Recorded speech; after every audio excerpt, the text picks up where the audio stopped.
One more kind of index for us to talk about, and that's a relational database index. I bring this into this course just because it's something you might have heard. You might be familiar with relational databases, and you might be wondering, how is a relational database index an index in the sense that we've been talking about? Well, it's exactly an index in the sense that we've been talking about. One thing I think you can count on when the word index is used, the things that we've been talking about really do pertain. For example, an alphabetically or numerically sorted list of terms.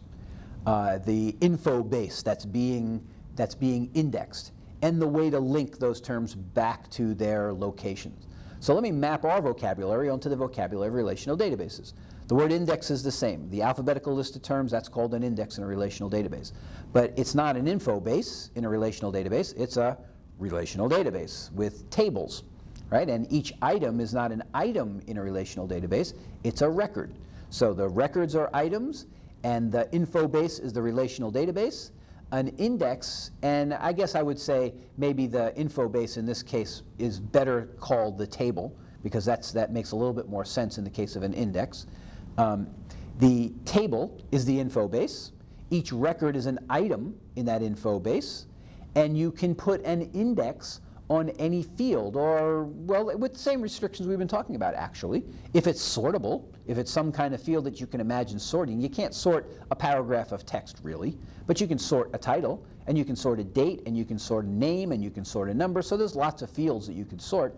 If it's a sortable data type, you can put an index on it, and what that index will do is get all the values of that column, that field in the database, alphabetize them, take them out of the table, put them off to the side, so it's an outie index, put them off to the side, and maintain pointers back to the record where they came from. The reason that's done in relational databases is for efficiency. It takes a lot of time and a lot of resources to search all the way through a table, especially if it hasn't been alphabetized, to see is the word that you're searching for in the field or isn't it. If you pull those fields out and you alphabetize them and you leave behind all the rest of the bulk of the record, you have a much smaller, faster system for searching.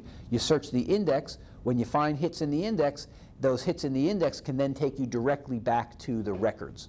So a relational database index, just like the indexes we've been talking about, it's got an alphabetical or numerically sorted list of terms.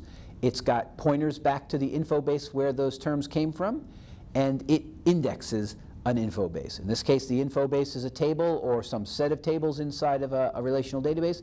Each item is a record, and the index is held outside those records as an outie way of getting back into those records.